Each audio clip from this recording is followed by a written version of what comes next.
বিধানসভা নির্বাচনকে পাখির চোখ করে পশ্চিমবঙ্গ তৃণমূল প্রাথমিক শিক্ষক সমিতির দক্ষিণ দিনাজপুর জেলা কমিটির উদ্যোগে এক গুরুত্বপূর্ণ কর্মী সভা অনুষ্ঠিত হল। শনিবার বিকেল 3:30 নাগাদ গঙ্গারামপুর শহরের নিউ মার্কেট এলাকায় জেলা তৃণমূল কার্যালয়ে সভার আয়োজন করা হয়।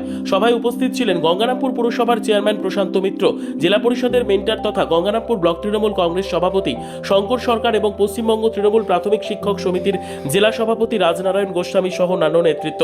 সভায় আসন্ন বিধানসভা নির্বাচনকে সামনে রেখে সংগঠনের ভূমিকা, বুথভিত্তিক সংগঠন শক্তিশালী করা এবং শিক্ষক সমাজের মধ্যে সরকারের উন্নয়নমূলক কাজ তুলে ধরার উপর গুরুত্ব দেওয়া হয়। নেতৃত্বের বক্তব্যে সংগঠনের ঐক্য ও সক্রিয় অংশগ্রহণের উপর জোর দেওয়া হয়। কর্মী সভাকে ঘিরে উপস্থিত কর্মীদের মধ্যে উৎসাহ লক্ষ্য করা যায়।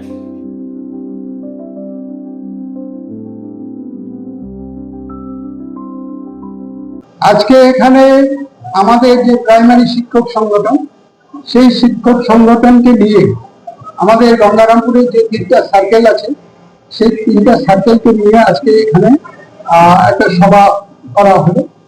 সেই সভায় যে আগামী যে নির্বাচন আসছে, সেই নির্বাচনকে সামনে রেখে সবাইকে বাংলার স্বার্থে, বাংলার মানুষের স্বার্থে তাদের সবাইকে এগিয়ে আসতে হবে।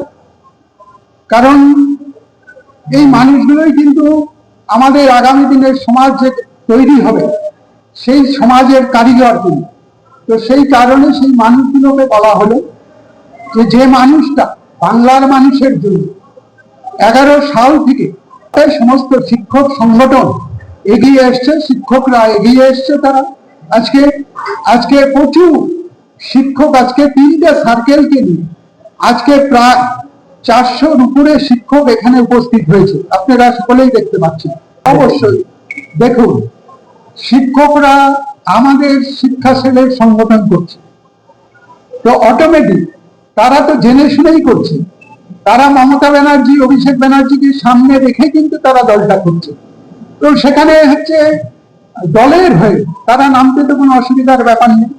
কারণ তারা তাদের কাজকর্ম করার পর তাদের যে সরকারি যে পড়াশোনা, সেই পড়াশোনাটা করানোর পরে তারা কিন্তু এই কাজে এগিয়ে আসছে। এটা পারি, তারা স্বাধীন ভারতবর্ষে বাস করে। আমাদের ভারতবর্ষ যেহেতু সবচেয়ে বড় গণতন্ত্র রাষ্ট্র, গণতন্ত্রের অধিকার আছে, তো সেই কারণে তারা তাদের কাজটা করার পরে তারা কিন্তু এই কাজটা করতেই পারে। ব্যুরো রিপোর্ট, উত্তর বাংলা সংবাদ।